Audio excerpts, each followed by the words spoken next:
Rain or shine, football will go on. The weekend brought about a deluge of rain across Japan, but it didn't stop the onslaught of goals that rained down upon the pitch. Get comfy as we dive right in for you. This is the J1 League GOALZONE Show.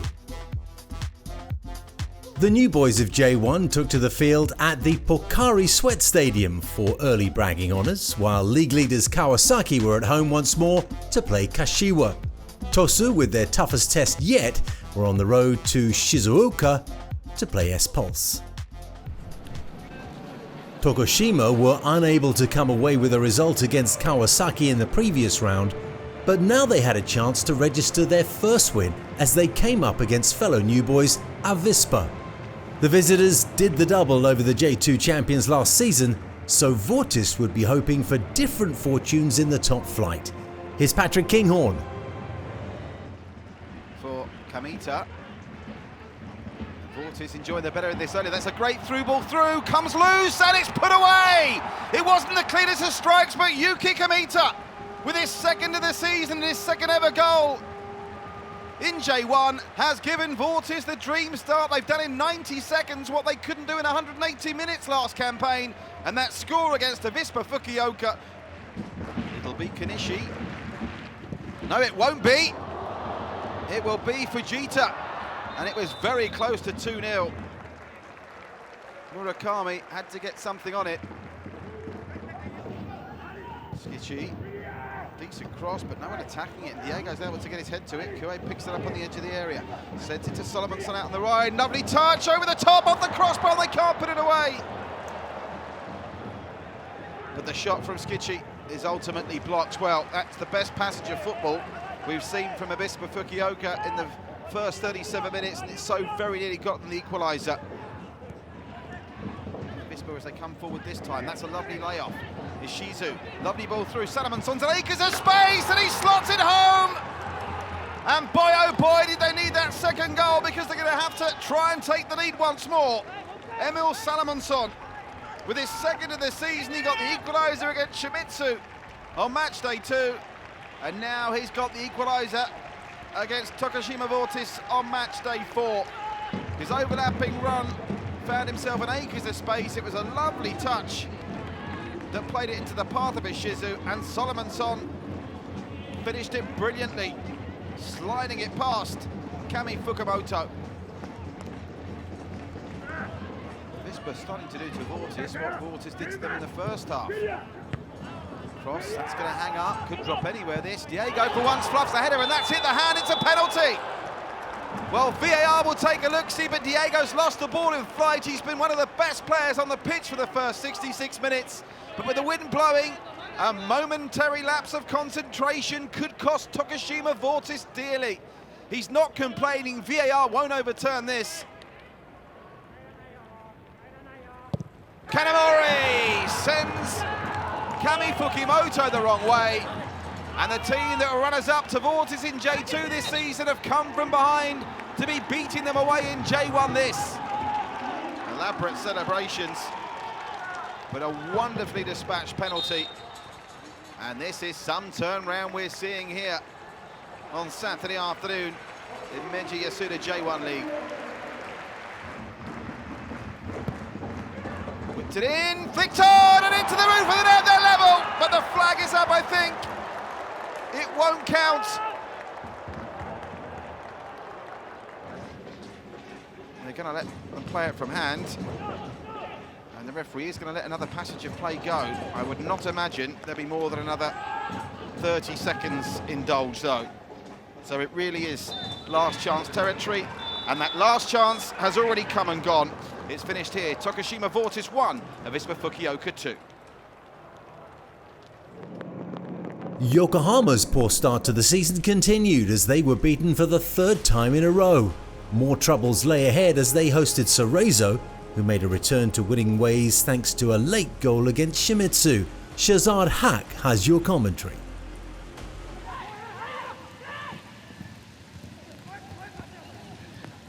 Wiggle away into the box, not easy, the shot comes in. Well, it's a low drive, and the keeper got down well, Minami and Toyokawa. A little bit of a wry smile there. Want to get that shot on target. There's a sea of bodies in front of Minami. Good save in the end. Okubo comes forward. He just brought two teams up. It's a good ball in. Save the header from Toyokawa right at the keeper. It's a save you'd expect him to make. I think he knows either side of the keeper, and that surely would have been goal number one.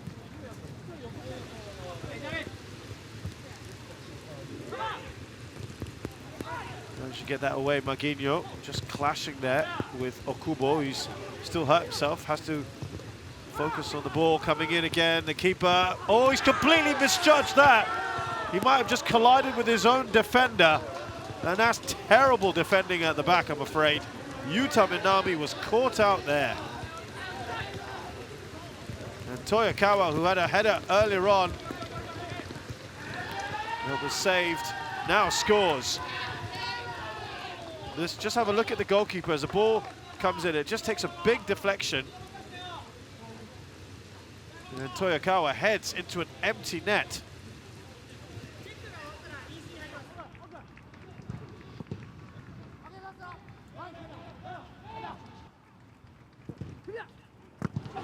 It's good defending to stop. Oh, it's an own goal, I think, taking a big deflection. But Real Jermaine with the shot. And you've got to say, they deserve something so far this second half. Cerezo Osaka and Real Jermaine, who was a threat at times in the first half, gets the goal. I think there might have been a big deflection along the way. Good defending to stop Kleber originally, and I think that has come off Nishio. We'll get a better look of it from different angles now. Stabbed it, didn't he? Yeah, huge deflection. Lovely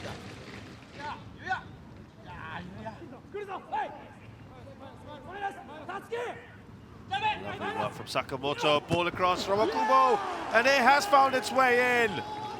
Okubo with the equaliser, having just spurred an opportunity earlier.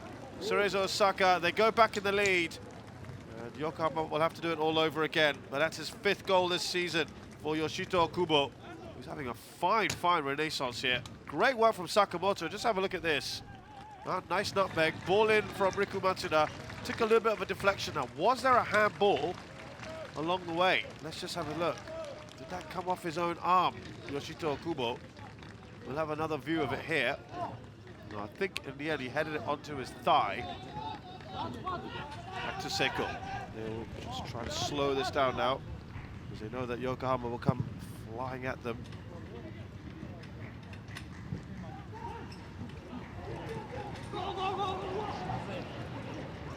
Chance here, surely they can make it 3, they do. And that should kill this game off now. And Mutsuki Keito, who's just come on, his first ever professional goal, you know, his 3rd ever professional game, has scored the 3rd here for Cerezo Osaka. They were stretched, weren't they? After the keeper, Minami. One final attempt. Oh, it's gone in. What a glorious strike that is. Right at the end of this game. Well, that was unexpected. Unleashing a thunderbolt there. And it's a bit of a cherry on top of what's been overall fairly good work here. I have to say, I didn't see that one coming. But taken ever so well, right off the underside of the crossbar. And Toshiyuki Takagi gets the 4th goal. Lovely strike, that one. Perhaps just gives it a bit more of a sheen now, doesn't it? So a little bit of a flurry towards the end there. And Yokohama FC once again continue their losing streak. It's Yokohama FC 1, Cerezo Osaka 4. Last season's strugglers, Shonan and Vegalta, are still finding it difficult to work their way up from the bottom of the table. No wins for either side just yet, And with the 4-spot relegation looming, it's becoming essential that both carve out wins sooner rather than later. And it only took 2 minutes for the home team to get their first goal. Ryo Takahashi striking accurately with his left foot. Vegalta came straight back looking for the equaliser. 4 minutes later, Takayoshi Ishihara trying one, Kosei Tani getting down well to his left-hand side.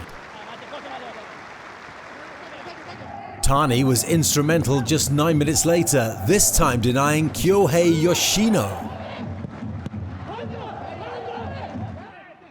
And Tani was kept busy. 1 minute into the second half here, saving from Ryoma Kida. Martinus just off target with the rebound. A wonderful through ball put Yusuke Minagawa through in the 51st minute. Tani stood up well once again though. And all of that good goalkeeping work would pay off. In the 53rd minute, Takahashi sends the ball through to Shintaro Nago, who slips the ball between the goalkeeper's legs.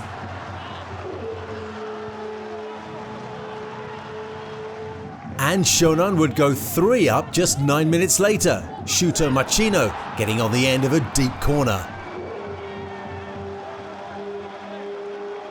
3 points in the bag, but Tani would not keep a clean sheet. It took a deflection to beat him. Yoshiki Matsushita credited with the goal.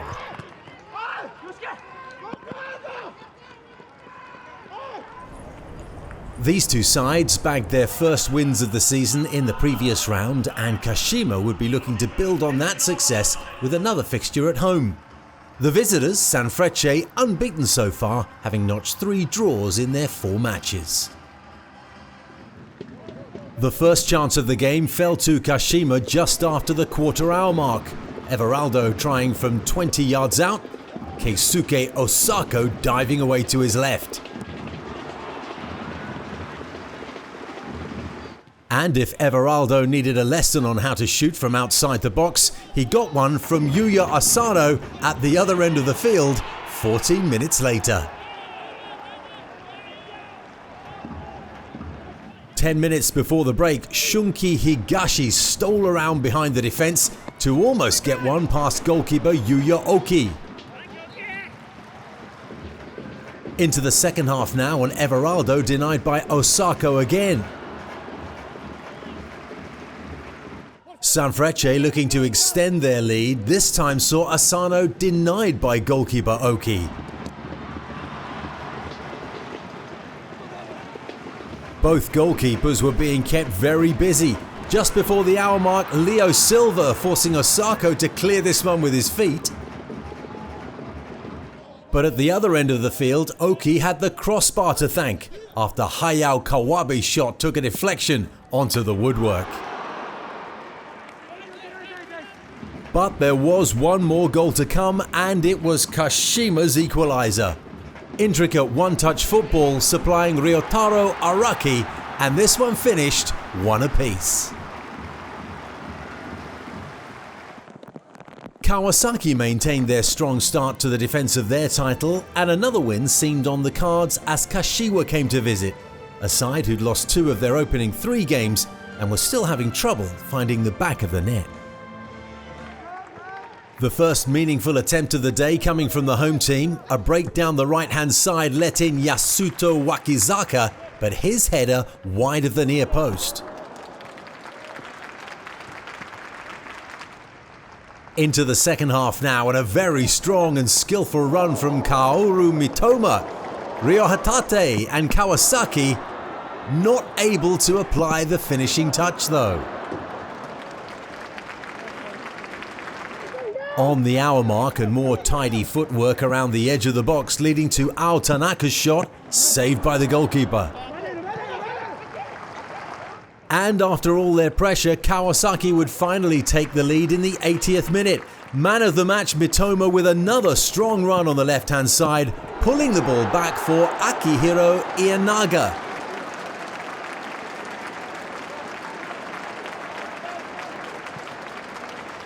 6 minutes into time added on for stoppages, this time Mitomo's run was on the right-hand side of the field. He found Tanaka, but he couldn't bury that one. 1-0 it finished to the home team. Fine display from the champions to maintain their perfect win record, but still to come, a trip to Shizuoka to see if Sagantoso can keep pace with the leaders.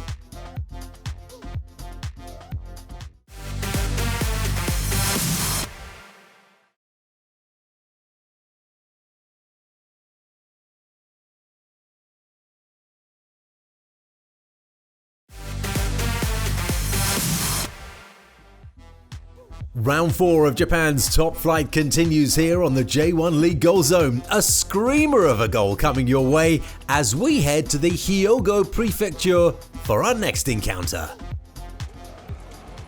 Kobe's unbeaten start to the campaign continued after they edged out Tokyo, pocketing 7 points from a possible 9. The home side now faced a tough task to improve on that run as they were up against the perfect Nagoya, who were 3 from 3. 14 minutes in, and can you see a defensive error coming? There it is. Sho Inagaki picks the pocket, but Daya Maikawa made up for being a little too casual a few seconds earlier. More defensive frailty 5 minutes later. Again Inagaki takes advantage, and there was no stopping this one.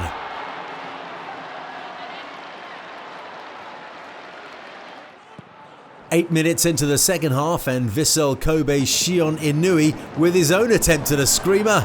Langerak, though, diving away to his left, palmed this away.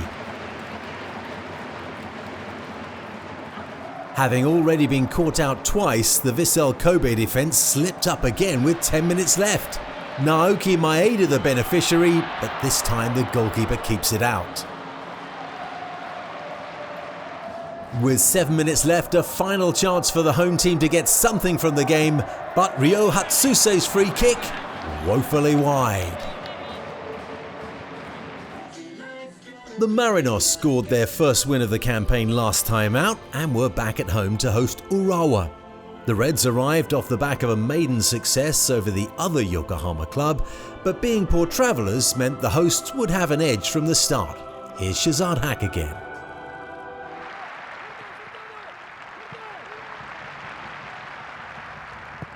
Oh, Nakagawa, it's a great ball and a goal. Daizen Maeda continues his hot form, but I tell you what, I'm not sure he knew very much about it. That won't matter. I think you've got to look at the goalkeeper there, Nishikawa. Whipping the ball in, Nakagawa. Took a chance, the keeper didn't get enough on it, but it was in that sort of no man's land, wasn't it? And that's good work by Akimoto. He's got the best of the Thai defender there and surging forward. Oh, it's not a bad effort in the end, just flashing past the post from Yuruki. Had to get Obina sprawling there, just in case. Didn't seem to be too much on, so went for goal.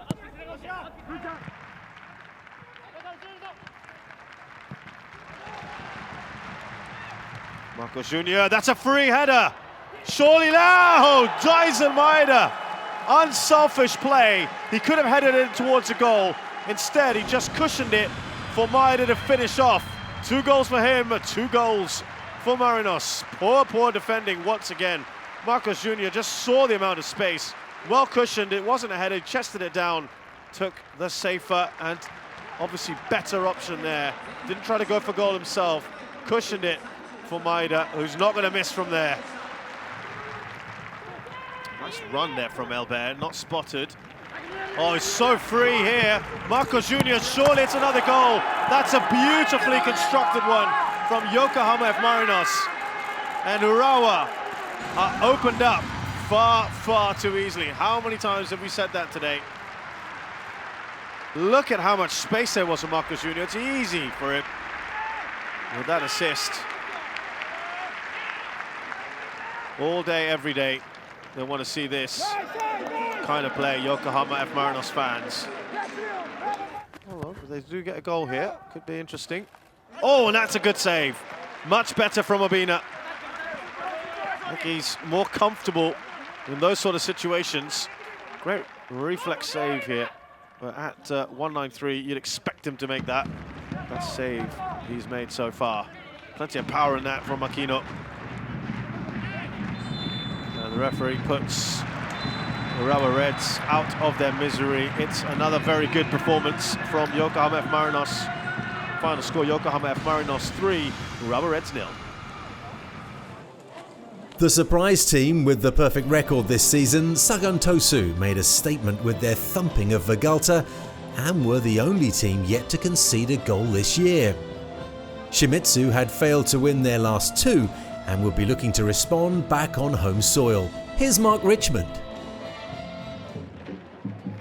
Lotina, also instructions given to him. The ball's just slipped inside for Carlinhos, who scored the opening goal, but the offside flag surely will come out and they will review it. They usually would allow the player to finish it off in case there is a dispute from the VAR. Immediately, referee Ryo Tanimoto is asked to take a look at this. Did Eduardo keep him on? Oh, it's clear offside. They're going to rule this one out. Koyamatsu back to Nakano. Here is Sento. That's a lovely cross that's played in. Gonda had to sprawl and cover. First on target in this match. It took 40 minutes, and it all came about because the Shimizu S-Pulse players did not close down on the central defender and allowed him to play the ball around. And the moment they went into those positions where they found the angle for the cross,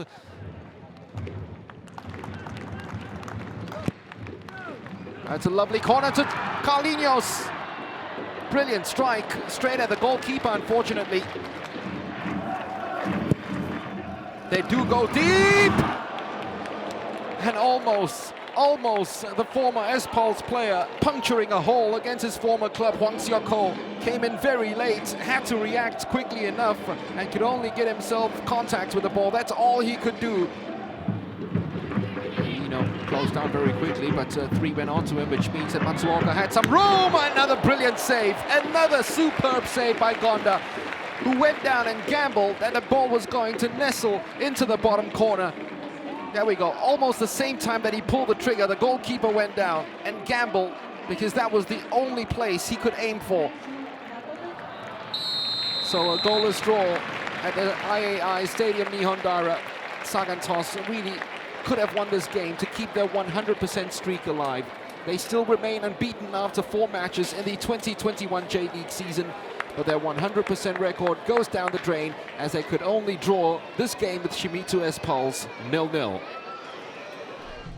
Over in Kyushu, Owita earned their first win and, having taken 4 points from a possible 6, would fancy their chances as they hosted a Tokyo side who were coming off the back of their first loss. Midway through the first half and Ryoma Watanabe gets the ball onto his left foot. His cross finds Diego Oliveira, but parried away by Shun Takagi. Just 7 minutes later and Oliveira repaid the favour. A left foot cross of his own finding Watanabe's head, and that's 1-0 to the visitors. Into the second half and another effort from Oliveira, working the ball onto his left foot, but this one deflected wide. Owita though would find their equaliser with 14 minutes left. Chested down by Kohei Issa, Yamato Machida eats up the assist, and it's 1 point apiece. A good showing from Avispa to come back from a goal down and take the 3 points from Tokushima. Yoshito Okubo scored his 190th J1 goal to lead Cerezo to their second straight win. Shonan picked up their first points with a 3-1 victory over Sendai, and Nagoya with a narrow win in Kobe to maintain their perfect start. 5 wins in a row, Kawasaki continue to tear towards the title early on. Nagoya moved into second after Sagan dropped their first points, and the Marinos made a big leap upwards with their second consecutive win. But the other Yokohama club are languishing at the bottom and still searching for their first point this season. The only other team not to register a point is Gamba, who have 4 games in hand due to the COVID postponements. Only 4 match days in and already we've had more than 100 goals. We hope you've enjoyed this edition of the J1 League Goal Zone Show. Another round of football's coming your way in just a few short days. My name's Steve Dawson and we'll see you next time.